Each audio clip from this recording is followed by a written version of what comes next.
अस्सलाम वालेकुम my dear students. I hope आप सब ठीक ठाक होंगे, खैरियत से होंगे। आज हम जो टॉपिक डिस्कस कर रहे हैं वो है आपके पास टाइप 2 हाइपर सेंसिटिविटी की एग्जांपल, जिसका नाम है एरिथ्रोब्लास्टोसिस फेटालिस, या आप इसको दूसरे वर्ड्स में haemolytic disease of new born भी कह सकते हैं।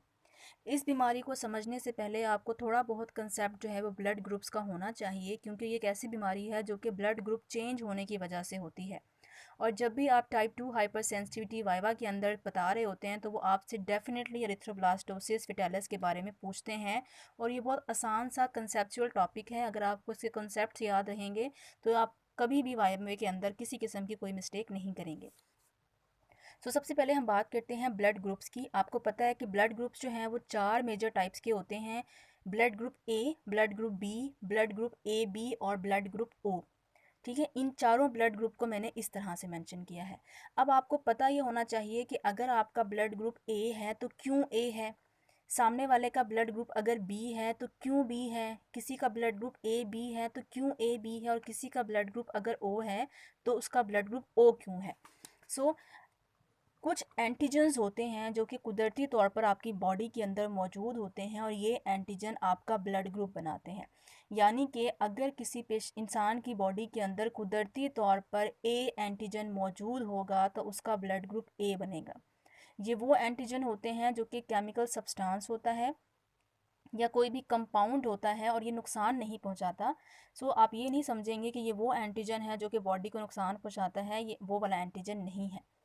अगर आपका एंटीजन बॉडी में ए मौजूद है तो ब्लड ग्रुप आपका ए होगा। अगर किसी की बॉडी के अंदर एंटीजन बी मौजूद है तो उसका ब्लड ग्रुप बी होगा। और अगर किसी की बॉडी के अंदर ए और बी दोनों एंटीजन मौजूद हैं तो उसका ब्लड ग्रुप ए बी होगा। और ऐसा इंसान जिसकी बॉडी के अंदर कोई एंटीजन मौजूद ना हो उसका ब्लड ग्रुप क्या होगा, ओ होगा। ठीक है। अब आपको एक और थोड़ा सा कंसेप्ट याद रखने की ज़रूरत है कि हमेशा याद रखिएगा कि जब भी कोई एंटीजन बॉडी में एंटर होता है तो उसके लिए एक स्पेसिफिक प्रोटीन बनती है या एक स्पेसिफिक एंटीबॉडी बनती है, या दूसरे अल्फाज में आप कह सकते हैं कि एक ख़ास एंटीजन एक ख़ास एंटीबॉडी के साथ रिएक्शन करता है। ठीक है, यानी कि जिस तरह का एंटीजन होता है उस तरह की एंटीबॉडी बनती है। अगर एंटीजन ए है तो एंटीजन ए से लड़ने के लिए ऐसी एंटीबॉडी बनेगी जो एंटीजन ए से रिएक्ट कर सकती हो। तो इसका मतलब तो ये हुआ कि अगर एंटीजन भी मौजूद हो और एंटीबॉडी भी मौजूद हो तो रिएक्शन हो जाएगा। ठीक है, लेकिन रिएक्शन हमेशा उस वक्त होता है जब उस एंटीजन से रिलेटेड एंटीबॉडी मौजूद हो तो रिएक्शन होता है। अब यहाँ देखें, अगर किसी की बॉडी के अंदर एंटीजन ए मौजूद था तो उसका ब्लड ग्रुप हमने क्या कहा कि उसका ब्लड ग्रुप होगा ए। अगर मैं यहाँ पे लिख दूँ कि एंटीबॉडी ए मौजूद है तो ये तो सेम हो जाएंगे, एंटीजन और एंटीबॉडी। सेम एंटीजन और एंटीबॉडी अगर एक दूसरे के सामने आ जाए तो आपको पता है क्या होता है जी, रिएक्शन हो जाता है। और अगर रिएक्शन हो जाएगा तो ब्लड तो नहीं रह सकता, ब्लड के सेल्स तो डैमेज हो जाएंगे, डिस्ट्रॉय हो जाएंगे। ठीक है, आप याद रखेंगे कि जिस तरह का एंटीजन होगा उसके अपोजिट बॉडी के अंदर एंटीबॉडी अगर मौजूद होगी तो वो आपस में रिएक्शन नहीं करेगी। यानी कि जिसकी बॉडी में एंटीजन ए है उसकी बॉडी में एंटीबॉडीज़ कौन सी होगी, बी होगी। क्योंकि ए डिफरेंट एंटीजन है, बी डिफरेंट एंटीबॉडी है, लिहाजा ये आपस में रिएक्ट नहीं करते तो ब्लड ग्रुप को कोई नुकसान नहीं पहुंचाते। इसी तरह से अगर किसी की बॉडी के अंदर बी एंटीजन मौजूद है तो उसकी बॉडी के अंदर बी एंटीबॉडीज़ नहीं होनी चाहिए, क्योंकि अगर बी एंटीबॉडी मौजूद होगी तो वो बी एंटीजन के साथ रिएक्शन करेगी और एज अ रिज़ल्ट आपका ब्लड जो है वो डैमेज हो जाएगा। लिहाजा जिसकी बॉडी में एंटीजन बी मौजूद होता है उसकी बॉडी में अपोजिट एंटीबॉडी मौजूद होती है। कौन सी अपोजिट एंटीबॉडी है, एंटीबॉडी ए मौजूद है। और वो लोग जिनकी बॉडी में या जिनका ब्लड ग्रुप ए बी था, क्यों ए बी था, क्योंकि उनकी बॉडी के अंदर एंटीजन ए बी मौजूद है। ठीक है, अब अगर इस एंटीजन के खिलाफ ए एंटीबॉडी होगी तो वो ए से रिएक्ट कर जाएगी, तब भी ब्लड आपका ख़राब हो जाएगा। अगर बी एंटीबॉडी इसकी बॉडी में होगी तो वो बी से रिएक्ट कर जाएगी, तो भी एंटीजन एंटीबॉडी सेम हो जाएंगे, रिएक्शन हो जाएगा। लिहाजा जिनकी बॉडी में दोनों एंटीजन मौजूद होते हैं उनकी बॉडी में कोई एंटीबॉडी मौजूद नहीं होती है। नेचुरल एंटीबॉडीज़ की मैं बात कर रही हूँ, ठीक है। जबकि जिनका ब्लड ग्रुप ओ होता है उनकी बॉडी में क्योंकि ना तो ए एंटीजन है ना बी एंटीजन है, लिहाजा उनकी बॉडी में एंटीबॉडी ए भी होती है और एंटीबॉडी बी भी होती है। अब देखें, अगर एंटीबॉडी बी ए है तो इसके पास लड़ने के लिए एंटीजन ए नहीं है, लिहाजा आपस में रिएक्शन नहीं होगा। अगर एंटीबॉडी बी है तो इसके पास लड़ने के लिए एंटीजन बी नहीं है, लिहाजा आपस में रिएक्शन नहीं होगा। यहाँ पे अगर आप देखें तो इसकी बॉडी में दो एंटीजन है लेकिन कोई एंटीबॉडी नहीं है, लिहाजा एंटीजन तो है, उससे लड़ने के लिए कोई एंटीबॉडी नहीं है, सो आपकी बॉडी में रिएक्शन नहीं होता और आपका ब्लड क्या रहता है, सेम रहता है। इसी तरह से ये तो हो गया जी सिंपल ब्लड ग्रुप्स। उसके बाद आता है जी ब्लड ग्रुप पॉजिटिव क्यों होता है और नेगेटिव क्यों होता है। आपने अक्सर सुना होगा जी मेरा ब्लड ग्रुप ए पॉजिटिव है, दूसरे का ब्लड ग्रुप ए नेगेटिव है, किसी का ब्लड ग्रुप बी पॉजिटिव है और दूसरे बंदे का ब्लड ग्रुप बी नेगेटिव है। तो ऐसा क्यों होता है? इसकी रीज़न होती है कि बॉडी के अंदर एक और फैक्टर मौजूद होता है या एक और सब्सटेंस मौजूद होता है जिसको आप कहते हैं RH फैक्टर। इसको आप रेसिस फैक्टर भी कहते हैं। RH फैक्टर एक केमिकल है, ये एक प्रोटीन है, ये एक सब्सटेंस है जो कि RBC जो रेड ब्लड सेल्स होते हैं आपके, उसकी सरफेस के ऊपर मौजूद होता है। जिन लोगों में RH फैक्टर मौजूद होता है, RH फैक्टर प्रेजेंट होता है, उनका ब्लड ग्रुप पॉजिटिव हो जाता है। जिनकी बॉडी में इस RBC के ऊपर RH फैक्टर मौजूद नहीं होता या दूसरे अल्फाज में कह दें आप RH फैक्टर एब्सेंट होता है, उनका ब्लड ग्रुप नेगेटिव होता है। यानी कि अगर आप दो लोग हैं, एक का ब्लड ग्रुप A पॉजिटिव है, एक का ब्लड ग्रुप A नेगेटिव है, तो A का मतलब, दोनों में A का मतलब है कि इनके अंदर A एंटीजन मौजूद है, ठीक है, और एंटीबॉडी कौन सी मौजूद है, B एंटीबॉडी मौजूद है। लेकिन पॉजिटिव या नेगेटिव किस बेस पे बताया है हमने, ये एक और एंटीजन की बेस पे बताया है। इसको आप RH फैक्टर या RH एंटीजन भी कहते हैं। सो अगर किसी की बॉडी के अंदर एक दूसरा एंटीजन मौजूद हो जिसको आप RH फैक्टर या RH एंटीजन कहते हैं, तो उसका ब्लड ग्रुप क्या हो जाएगा, पॉजिटिव हो जाएगा। और वो पर्सन जिसकी बॉडी के अंदर RH एंटीजन या RH फैक्टर मौजूद नहीं है, उसका ब्लड ग्रुप क्या हो जाएगा, नेगेटिव हो जाएगा। अगर आप प्रॉपर्टीज़ देखें तो जिसका ब्लड ग्रुप A पॉजिटिव था उसके अंदर एंटीजन कौन सा था, A, एंटीबॉडी कौन सी थी, B, ठीक है। इसकी बॉडी में भी क्या था, एंटीजन A, ऊपर देखते जाएं, ठीक है, एंटीजन A, एंटीबॉडी कौन सी थी, एंटीबॉडी B। ये तो दोनों बातें सेम है। फिर पॉजिटिव नेगेटिव क्यों हो गया, जिसका ब्लड ग्रुप पॉजिटिव है उसमें एक और एंटीजन मौजूद है, उसको आप क्या कहते हैं, RH फैक्टर या RH एंटीजन, ठीक है जी। ये आपका कंसेप्ट यहाँ पे क्लियर हो गया। अब हम बात करते हैं एरिथ्रोब्लास्टोसिस फटालिस क्या होता है।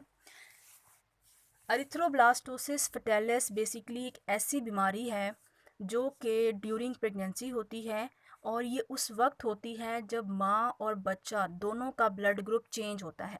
और एक ही कंडीशन है कि अगर मदर जो है वो RH नेगेटिव है। नेगेटिव से क्या मुराद है कि उसका ब्लड ग्रुप क्या है, नेगेटिव है। और उसका जो बेबी है, बेबी को हम क्या कहते हैं, फीटस। वो बच्चा जो अभी डिलीवर नहीं हुआ, बॉडी के अंदर है ड्यूरिंग प्रेगनेंसी, उसको हम कहते हैं फीटस। और बच्चा जो है वो पॉजिटिव है, ठीक है।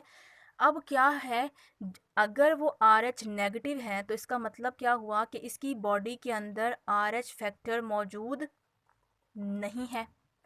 बच्चा क्या है, RH नेगेटिव है, पॉजिटिव है, तो इसकी बॉडी के अंदर RH फैक्टर क्या हुआ, मौजूद है। अब सिर्फ इस फैक्टर की मौजूदगी की वजह से बीमारी हो जाती है। कैसे? आपको पता होगा कि मदर से बेबी जो है वो फूड लेता है ड्यूरिंग प्रेगनेंसी, एक नाली के ज़रिए से फूड आती है, उस नाली को हम कहते हैं एम्बिलिकल कॉर्ड, ठीक है। और वो एरिया जिसके अंदर बेबी जो है वो मदर की बॉडी के अंदर मौजूद होता है, उस एरिया को हम क्या कहते हैं, प्लेसेंटा। प्लेसेंटा बेसिकली क्या होता है, एक बेड होता है जो मदर के यूट्रस के अंदर होता है और बेबी उसके अंदर महफूज होता है। उस बेड के अंदर एक नाली आ रही होती है, उस नाली को आप कहते हैं एम्बिलिकल कॉर्ड। ये वो नाली होती है जो पैदाइश के बाद काट दी जाती है। क्यों काट दी जाती है? ताकि बच्चे का माँ के साथ खुराक का राब्ता या ब्लड का राब्ता जो है वो ख़त्म हो जाता है, फिर वो अपनी खुराक खुद बनाता है। लेकिन अभी क्योंकि हम प्रेगनेंसी की बात कर रहे हैं, मदर क्या है, याद रखेंगे, मदर नेगेटिव हो, बच्चा पॉजिटिव हो, तभी ये बीमारी होगी। कैसे होगी? अब देखें, मदर की बॉडी में, इसका मतलब है RH फैक्टर नहीं है, लिहाजा मदर की बॉडी से फूड, खुराक, ब्लड, ये तमाम चीज़ें कहाँ जा रही हैं? बच्चे की बॉडी के अंदर। अब मदर नेगेटिव है, लेकिन हो सकता है जो फादर था वो पॉजिटिव था। तो जब बच्चे के अंदर माँ और बाप दोनों की प्रॉपर्टीज़ आती हैं, दोनों का ब्लड मैच होकर आता है, तो बाप के ब्लड ग्रुप पॉजिटिव होने की वजह से बच्चा जो था वो पॉजिटिव हो गया। अब नुकसान क्या होगा कि मदर की बॉडी से जो फूड या ब्लड सेल्स बेबी की बॉडी में जाएंगे, वो आसानी से बेबी उसको यूज़ करेगा, और जब बेबी अपना ब्लड बनाना शुरू करेगा और बेबी का ब्लड पेरेंट अपने फादर की वजह से पॉजिटिव बन गया, पॉजिटिव बन गया, तो इसका मतलब है कि इसके अंदर RH फैक्टर है। ये RBC है और RBC के ऊपर क्या है? RH फैक्टर है। अब क्या होता है कि अगर इस रास्ते के ज़रिए से बेबी की बॉडी तक चीज़ें जा सकती हैं, तो इसी रास्ते के ज़रिए से चीज़ें मदर की बॉडी तक भी जा सकती हैं।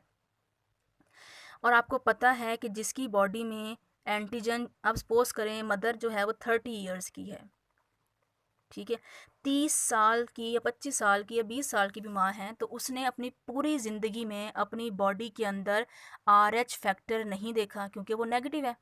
उसने कुदरती तौर पर अपनी ज़िंदगी में RH फैक्टर नहीं देखा। अगर गलती से बच्चे की बॉडी का ये RH फैक्टर इस नाली के ज़रिए से मदर की बॉडी के अंदर जाना शुरू हो जाए, तो मदर की बॉडी क्या समझेगी कि ये तो कोई फॉरेन पार्टिकल आ गया है, क्योंकि मैं तो इसको जानती ही नहीं हूँ, मेरी तो बॉडी में कभी मैंने देखा ही नहीं है। तो मदर की बॉडी के लिए ये जो एंटीजन है, ये क्या काम करता है? ये एज एन फॉरेन पार्टिकल काम करता है। सो सपोज करें कि जी बच्चे का जो RH फैक्टर है या RH एंटीजन है वो कहाँ चला गया? मदर की बॉडी के अंदर आ गया। अब मदर की बॉडी ने कहा जी ये तो कोई नुकसान देने वाली चीज़ है, लिहाजा मदर की बॉडी ने क्या किया? मदर की बॉडी ने उस एंटीजन के ख़िलाफ़ एंटीबॉडीज़ बना दी। अब RH फैक्टर के ख़िलाफ़ जो एंटीबॉडीज़ बनेंगी, वो कौन सी एंटीबॉडीज़ होंगी? सेम एंटीबॉडीज़ होनी चाहिए ना, RH एंटीबॉडी होगी, क्योंकि हमने ऊपर पढ़ा है जैसा एंटीजन हो वैसी एंटीबॉडी बनेगी, तो आपस में रिएक्शन होगा। ठीक है, सो बेबी की बॉडी से RH फैक्टर या RH एंटीजन आया, मदर क्योंकि स्ट्रॉन्ग है, 20 25 30 साल की खातून है, उसकी बॉडी में ये छोटा सा RH एंटीजन ज़्यादा नुकसान नहीं पहुंचा सकता, क्योंकि बच्चा कितना है, 3 माह का या मैक्सिमम 9 माह का, तो उसका RH फैक्टर कमज़ोर है, उसका ये जो जरासीम है या जो एंटीजन है वो कमज़ोर है मदर की बॉडी के लिए, लेकिन है तो फॉरेन पार्टिकल, मदर के लिए फॉरेन है। तो जैसे ही एंटर हुआ आपके बॉडी ने, मदर की बॉडी ने फ़ौरन उसके ख़िलाफ़ सेम एंटीबॉडी बना दी, लिहाजा एंटीजन एंटीबॉडी रिएक्शन होगा, और क्योंकि मदर स्ट्रॉन्ग है उसकी एंटीबॉडी स्ट्रॉन्ग बनेगी, बच्चे का RH फैक्टर हार जाएगा और मदर की बॉडी के अंदर RH एंटीबॉडी क्या हो जाएगी? महफूज हो जाएगी। इसका मतलब है कि मदर जो है उसने इस एंटीजन के ख़िलाफ़ ऐसी एंटीबॉडी या आर्मी बना ली है कि कोई भी अगर आके RH फैक्टर उसकी बॉडी को अटैक करने की कोशिश करेगा, तो मदर उसके ख़िलाफ़ मज़ाहमत कर सकती है। सो इस एंटीबॉडी को यहाँ से जरासीम को यहाँ तक जाने, और इस एंटीबॉडी को बनने में तकरीबन 6 से 9 मंथ का टाइम लगता है, 6 to 9 मंथ का टाइम लगता है। किस चीज़ में? इस एंटीबॉडी को बनने में। उतने में क्या होता है जी, पहला बेबी डिलीवर हो जाता है, लिहाजा पहले बेबी को कोई नुकसान नहीं होता। नुकसान कब होता है? नुकसान उस वक्त होता है जब आपकी बॉडी में,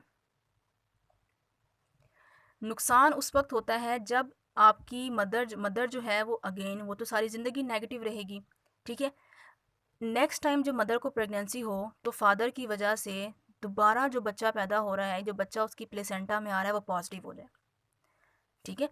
पहला बच्चा तो इजीली डिलीवर हो गया, कोई मसला नहीं हुआ क्योंकि एंटीबॉडी देर से बनी थी, वो बच्चे को नुकसान नहीं पहुंचा सकी। दूसरा जो बेबी बना वो क्या है, वो भी कैसा बना, पॉजिटिव, फादर की वजह से।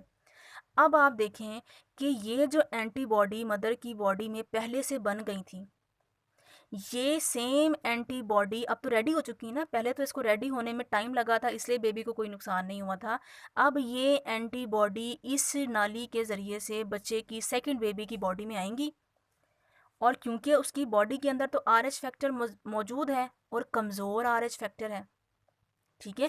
और जो एंटीबॉडी उसके ख़िलाफ़ आ रही हैं वो कैसी हैं, मज़बूत आर एच एंटीबॉडी हैं। अब ये मज़बूत आर एच एंटीबॉडी बच्चे की कमज़ोर आर एच एंटीजन के साथ रिएक्ट करेंगी और बच्चे के एंटीजन को क्या कर देंगी, तबाह कर देंगी। बच्चे का जो ब्लड ग्रुप था वो तो बेस ही इस एंटीजन पे कर रहा था।